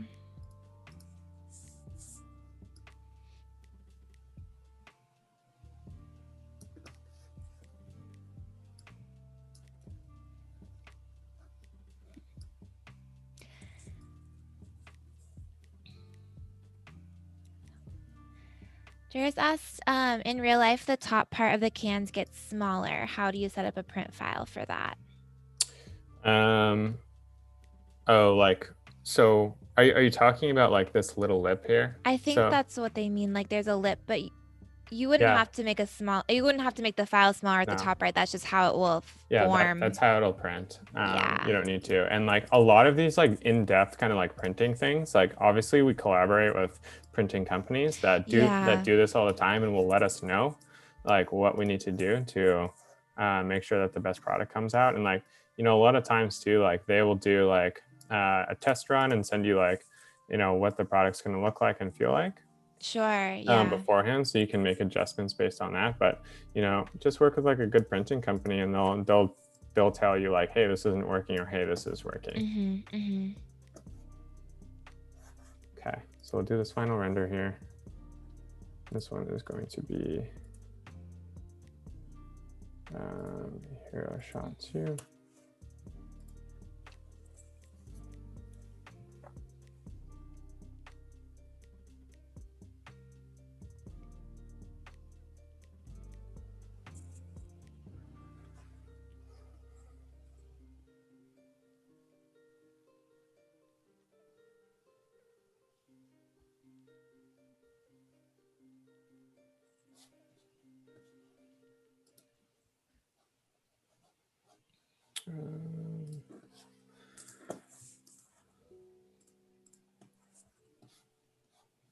Just wait for this to render. Okay.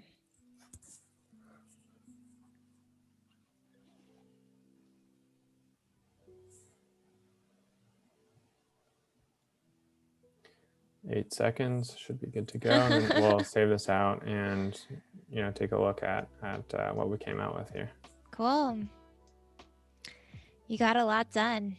Yeah, and you know, I think like we can, you know, it's open to, you know, any feedback that anyone has or any ideas. Like, you know, feel free to drop me some feedback on this as well, so that I can potentially get some good ideas and improve the design.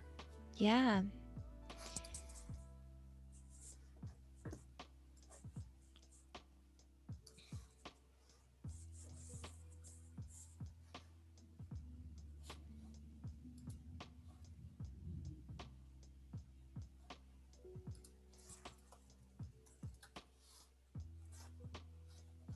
Okay.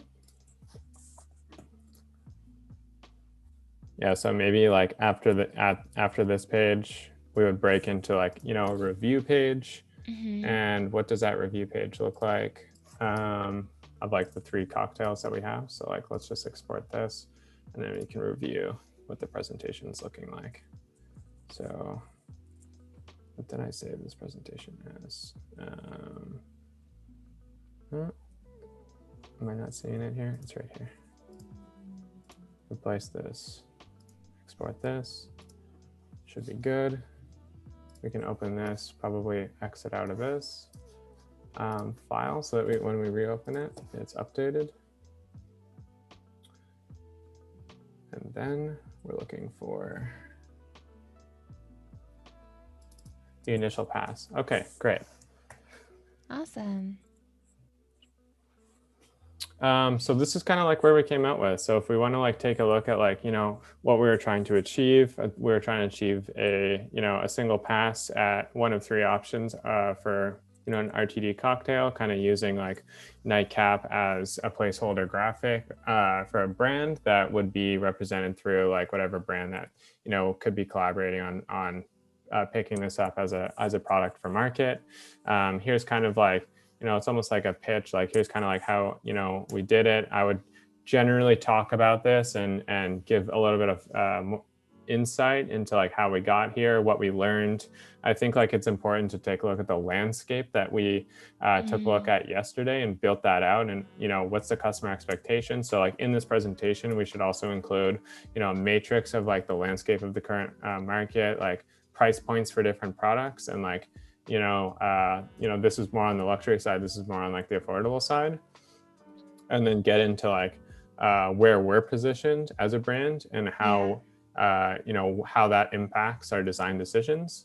So if we're, positioned on the more luxury side, like I think that this is probably like a good direction. But if we're more on like the cheaper side, like maybe we would go a little bit with like, some fun graphics, maybe like some super big bold type or something like that. But because we wanted to go clean and neat and a little bit more elegant, this is kind of how the can design came out, like really like leaning into the fact that the design uses the colors of the cocktail that's inside of it.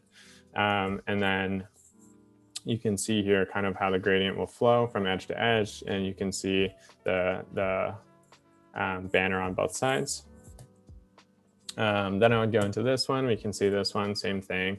Talk about the key points, key attributes, what you're liking about it, and like potentially, like I think it's okay to like talk about what some improvements can be that you see that can be improved. But you can talk about like if you point this out and you're like, we're really liking how the gradient goes. I think like there is an opportunity to explore some other colors. Like here's some a talking point.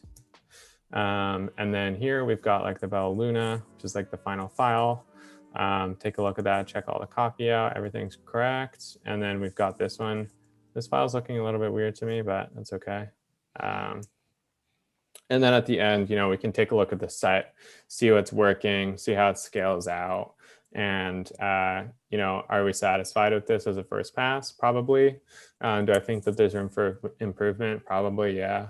And taking like, we have this left type stack with like, it's like pretty traditional, and like what can we do to like push the boundary on like the next one? I think there's a lot to learn from this exploration and applying it to like other explorations. And like how I started doing this yesterday is like rapid prototyping, kind of like working through it really quick and dirty. Like you don't need to have like grid setup for everything. You can just kind of get like a sense of how it's feeling. And like obviously I can see in this design file there's a ton of mistakes, like the kerning on Luna is just like super messed up. So it's good to see it on here because it might be less represented in the file, whereas like it's like a glaring mistake here. So like you can definitely see like what you can do to improve your stuff. And obviously implementing 3D models into like some of your design process is really going to go a long way with getting buy-in from your customer. So yeah, that's kind of like, the process that in which I would take to design this can. For one option, I think that, it's important to dig a little bit more into like some of the R&D side and branding side of the process before just jumping right into the can design. So, that's why we set a little bit of that out before we started the project yesterday. But yeah, that's essentially it. That's awesome. Thank you for showing us this. I feel like it's so cool to see it finally come to life and like having it like all of them together. It just looks like, I don't know, real world, which is cool. Sweet. Yours is asking for printing. Like for example, if you wanted to print maybe just that white block of text matte and the rest of everything glossy, are things like that possible? What are your recommendations for working with like matte and glossy in the same? Yeah, 100%. So if you wanted the lighter colors to be like a matte and the gradient to be a gloss, the best thing to do is just like write a note in that and write an email to your printer and like let them know that like these are the things that you need done. So obviously you can set like the specific colors and like what colors you're using in the file, but I think like communicating with your printer and letting them know what your goals are. Their goal, their job is to give you the product that you're looking to achieve. So I think there is a little bit of a collaboration there between like the printer and the designer and how they want to execute the project. Definitely for a print job like this, like you want to be using like a reputable printer. You're not kind of going to like the corner store and getting these printed. It's not FedEx. Right. So I definitely think like find a printer that's done something like this before. It's just like how you would approach like a designer. Like you want to find a printer that is like done something similar and like has a case study of like what that looks like. Because like I'm not going to go to a designer that hasn't done a specific project. I'd probably go to one that has like something relevant in their portfolio that I can kind of understand like how that relates to my project. And I think the same goes for a printer. Yeah, that makes a lot of sense. Cool. And like you said, you can get like proofs from them before Yep. you'd go into like final production and print, you know, I think and tons of most cans. printers will definitely give you proofs if you're printing like at a specific size. So like if you're printing like enough cans, they would give you free proofs. Yeah. Andrew says in the design brief, you could also, or in this presentation, you could also include some soft light watermarks of the design elements in the background, maybe to kind of like call attention to those. Sure. Yeah. Could be kind of fun. Yeah, I think like it would be really sweet to just like implement as like one of these pages, implement like just like a sheet of like kind of like what the brand sheet looks like and like how that influenced it. Like, you know, we've got these illustrations, we've got like this, you know, boxed out kind of style that we're using. And then we've got, you know, the gradients and like show the gradients, show the illustrations, show like the design system that we're applying to the project. Yeah, for sure. Cool. Well, thank you so much, Michael. Can you remind everyone where they can go follow you and see the rest of your work?